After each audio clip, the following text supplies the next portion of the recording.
Rifftrax. I don't have a click tracks, better riffs on this end. Why you always gotta pick Rifftrax? It's your lucky day, it's time for Rifftrax. Hello, I'm Faith, and welcome to Faith's Take, where I talk about anything and everything that I find interesting. And welcome to episode 15 of Every Rifftrax Short Reviewed, where I take 5 Rifftrax shorts in chronological order and give them a rating between 1 and 5, with the points being good, great, awesome, fantastic, and spectacular, since I don't think a bad Rifftrax short exists. I don't have much of a preamble for this one, so let's dive right into episode 15 of Every Rifftrax Short Reviewed.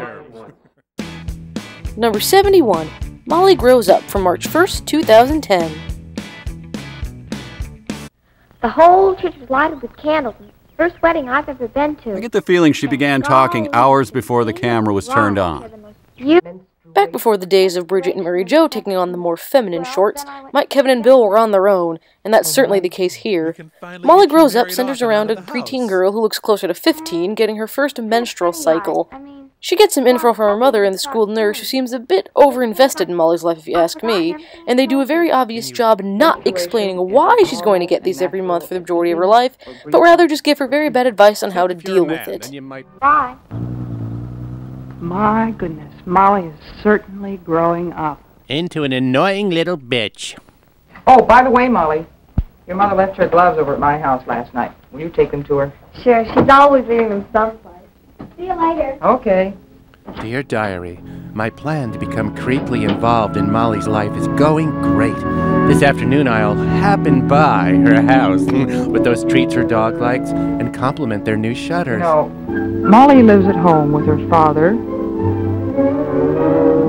her mother, More letters from that nurse. and her older sister, Jeannie. No one dreams of her, just to be clear.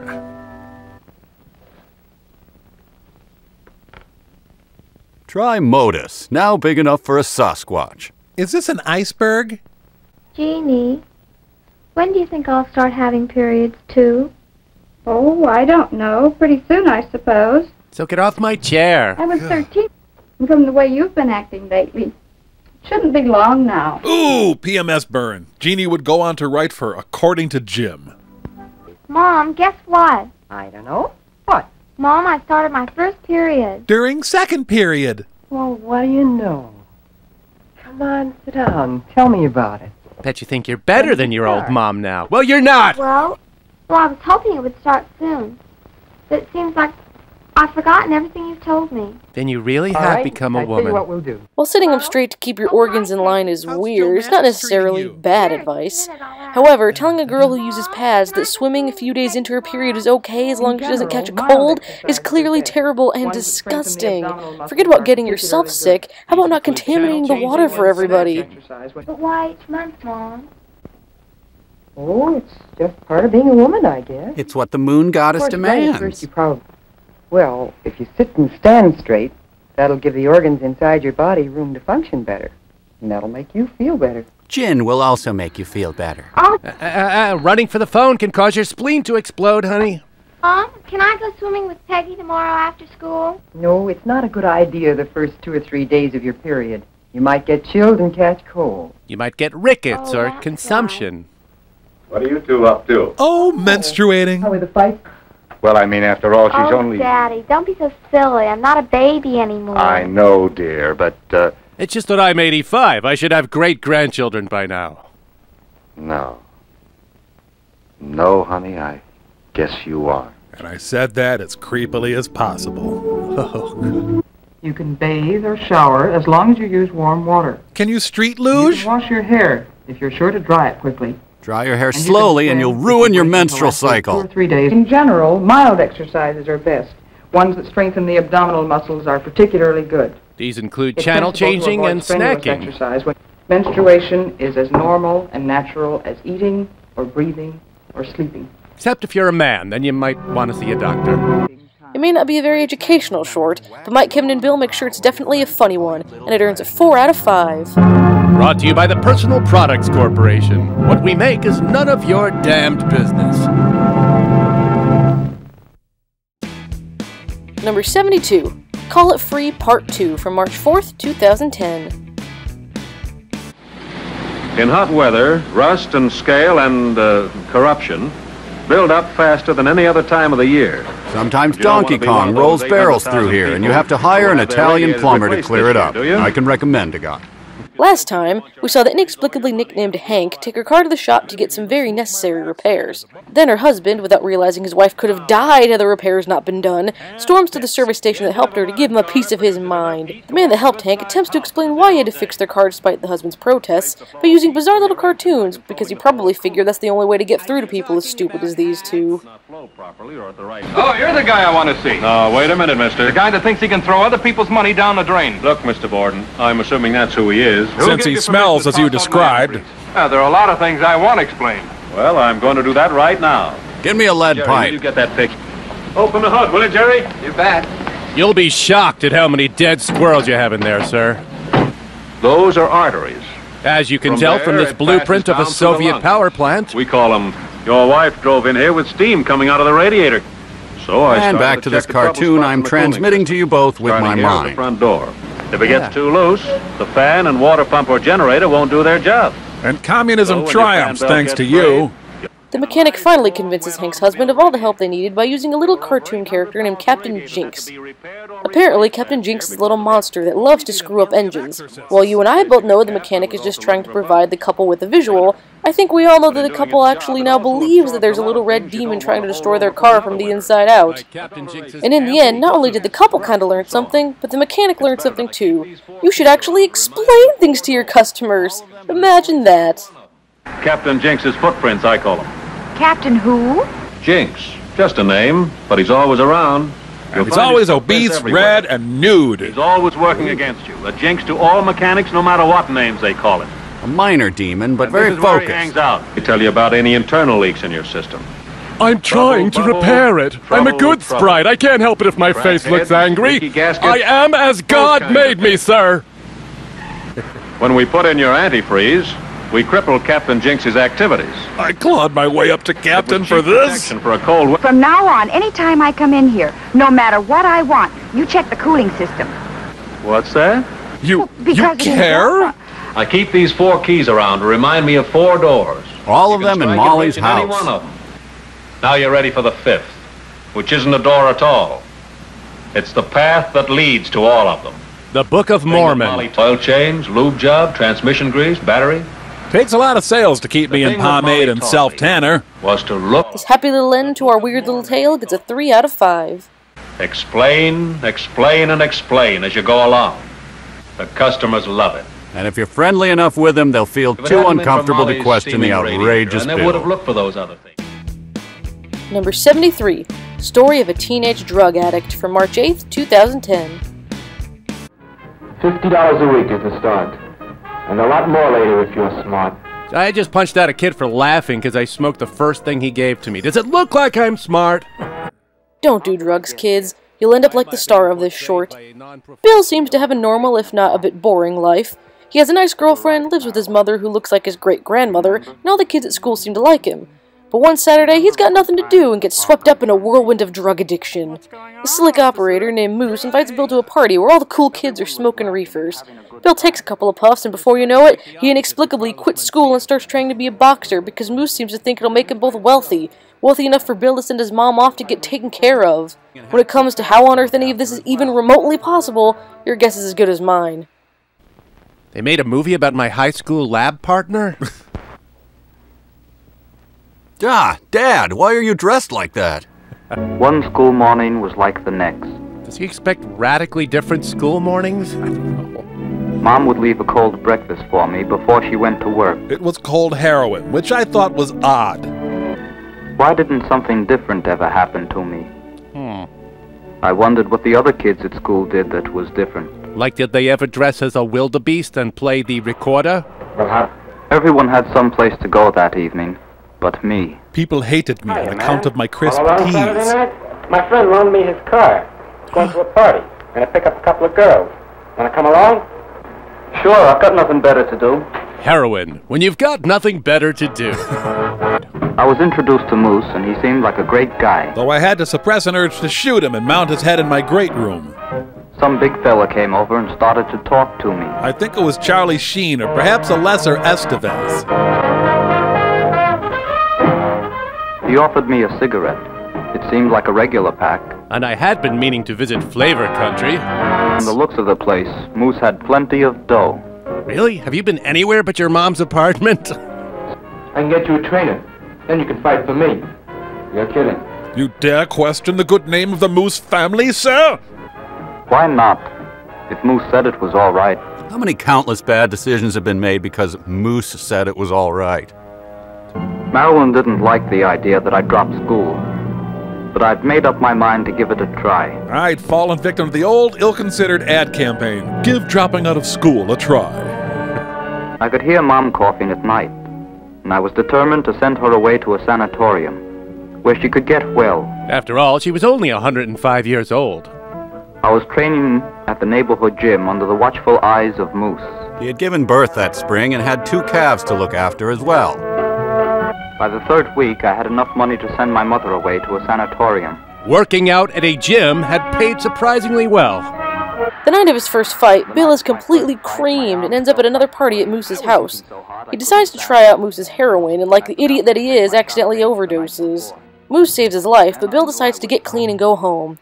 Unfortunately, his girlfriend's family's moved away and he no longer has any friends, and in his grief and loneliness, he goes straight back to the drug that almost killed him not 2 days ago. Predictably, he gets completely addicted, and just in time for his mother to unexpectedly pop in for a visit. After going through withdrawal at the hospital, he heads home ready to immediately shoot up again until he sees that Moose has broken into his house looking for a fix.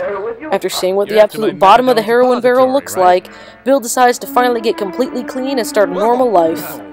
By then I knew that Moose took heroin, or H as it's called. By people who can't think of a more creative nickname. Around anyone who... The night of my first fight, my arms felt like clay. I was nervous because thousands of people inexplicably showed up to watch my amateur boxing match.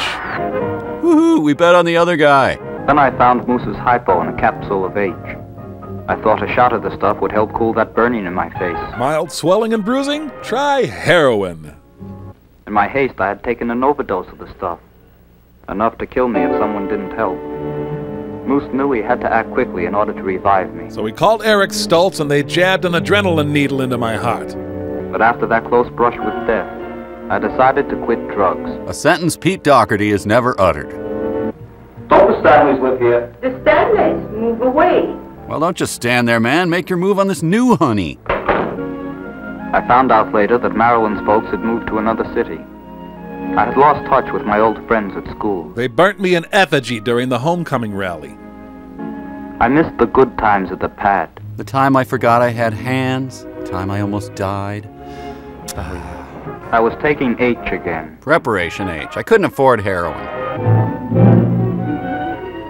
Little does he know that we've replaced his heroin with Folgers crystals. The drug was expensive. I needed money badly. Evidently, so did some additional guys that we've never seen before. My mother came back from the sanatorium unexpectedly. Then she stood there for about 10 minutes with her suitcase in her hand before I noticed her. Now at the hospital, they were taking the drug out of my system. Withdrawal, they call it. It was similar to withdrawal. When I was released from the hospital, I walked the streets. Nothing had changed. Only I had changed. Oh, so one thing had changed. So I wanted to go back to drugs. He should wash away that urge with some harmless alcohol.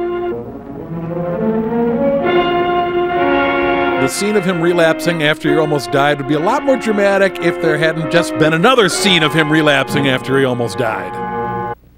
When did you get back? That's his first question. He's happy to see the crazed intruder. I'm your friend.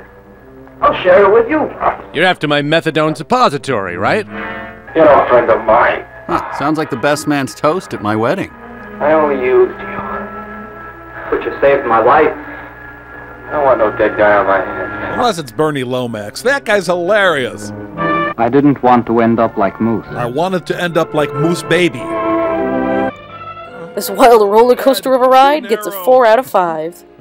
What am I doing in this hospital bed? A phrase uttered once a week by Nick Nolte. Number 74, the following instructions game from March 22nd, 2010. You can't just let the words go in your head. You've got to think about what's being said. Oh, I see. But what if I don't know how to think? Do you have trouble following instructions? Well, our friends at Alfred Higgins are here to help.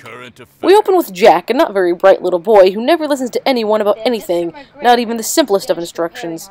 After failing to pick up bread for his mother, he goes to their town's totally real, not just made up for a dumb educational short, fix-it shop. There he meets Mr. Mack, the crazy shop owner who's straight out of a knockoff Dr. Seuss story. The following instructions game from the makers of the Don't Ask So Many Questions game. Proud sponsors of Complete Obedience Hopscotch. Did you go to the store for me and buy me a loaf of bread?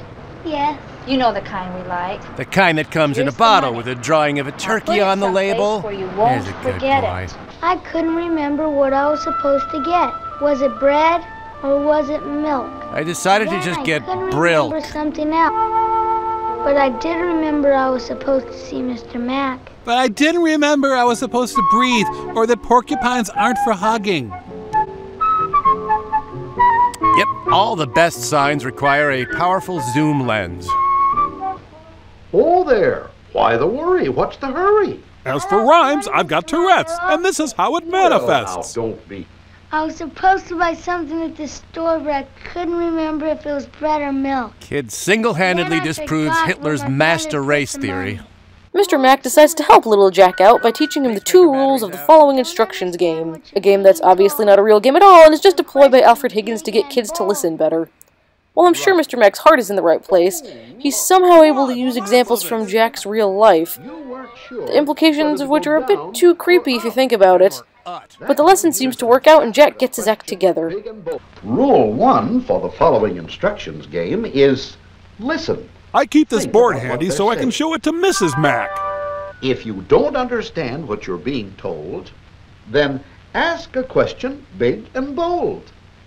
Ask a question? What's a question? But I remember when you were in camp and being told how to make little men from a paper that you did fold. I stalk you at camp, is what I'm saying. Oh, I'll bet that now you can name the rules for the following instruction game. See, peer abuse works. Rule 1 is... Look! Blood! Lots of it! Has been found. And here's your radio, safe and sound. He kept auditioning for years, but Dr. Seuss never hired him. Rules and pay attention all the way. Listen to what they have to say. Sure, Mom. The voices in my head are helping me for once. Rule 2. Shoot the president. No voices, not again. You're not helping anymore. If you don't understand what you're being told, then ask a question big and bold. Why did God make lizards, Grandma? See Mr. Mack. That is What do you big and bold, all right. I think I better see Mr. This quote-unquote fun game gets a 3.5 out of 5. Everything is a lot easier when you learn and play the following instructions game. The dangers of fascism have been greatly overstated. Oh, good. Number 75, Little Lost Scent from March 25th, 2010. This is where our little drama takes place. And this is the character who plays the leading role. Mr. LePew. For the part, but Time to take some more stock footage of animals and put a kid-friendly story to it. We have an over-embellishing narrator tell us the story of the little skunk Gregory. Gregory seems to be quite the troublemaker and gives his mother even more to worry about than the rest of her litter. He also seems to be a pretty mean and nasty fellow, picking fights with other woodland creatures for no reason whatsoever. that's his name, Gregory. Gregory. His brothers and sisters Gregory are boys the and girls skunk. who do what they're well. The family's Hey, Mom, where are we going? Wait up. Still lagging behind. Hey, Tom's going faster than me. Mom, wait a minute. No, stop me. Mom, under a rock. Mom, hey, where are we going? Why are we going by this log? I'm this log. Timmy keeps pushing me, Mom. Watch out, Mom. Mom, where are you going? Mom, I have a question. Mom, just one more question. Wait. In the true sense of the all present and accounted for. No. Somebody is missing. Thaddeus? Archibald? Yes, who? Rolando. Montgomery? It's Harrison. Gregory, who else? Oh, Gregory the the boy lost skunk. has gone and done it again. And now his adventure story really begins. Eat it, family. Freedom! Gregory is woefully weak in the matter of meeting other people and making small talk. Did you just sniff me? Excuse me, did you just sniff me without my consent? Where I come from, a guy can get his ass kicked for doing something like that. But he isn't afraid. Oh, you want to throw down, big man? All right, you go right ahead. I'll make sure it's the last thing you do. What was there to climb a tree? Oh my God, help! He's crazy! He'll kill us all! Leaving the bear cubs up the tree, our fearless wanderer sought further adventure. He went looking for his dad, the town drunk. It's like two boys on their bikes. Who was more frightened by the encounter is anybody's guess. Because both boys suffered brain trauma, and Gregory refused to cooperate with authorities. And this looks like real trouble. This time his life is in danger. This guy apparently doesn't think much of bears, does he? This one could easily have come off as pretty boring, but there is something truly great about it, and that's the dark narration and dialogue that the guys provide for Gregory and his adventures. They really play up how terrible the footage makes this little creature seem. What was it Mother told him? Hey, look, pal, I don't want to unleash the pain, but you're starting to get inside my personal space, and I gotta tell you, I am not liking it. Baying after the little brown fox. Little Gregory sure acquired a broad education. Though he still has severe rage issues. The introduction, perhaps a different creature would be less quick to anger at his lack of social graces. His hair-trigger temper and tendencies toward violence. And suddenly Gregory thought of something. He was hungry too. He hadn't eaten since breakfast. When he killed and ate his weaker brother. Possession is 9/10 of the law, but 1/10 is good enough for Gregory. Gregory is a lawless psychopath who sees what he wants and takes it. And suddenly Gregory was homesick. Without stopping to look and listen, he set off. Yeah, but only after spraying into the milk so no one else could drink it. Watch out. A short that is 100% saved by how awesome the riffs are, this woodland tale gets a 3.5 out of 5. That was close. Yeah, the bears called out a hit on Gregory and it almost worked. As always, thank you all so much for watching. I hope you enjoyed it. And in just a couple of days, I should have my Valentine's Day special out, where I'll be counting down my top 10 Rifftrax and MST3K shorts all about romance and relationships. Thanks again, and I'll see you guys later. It's time for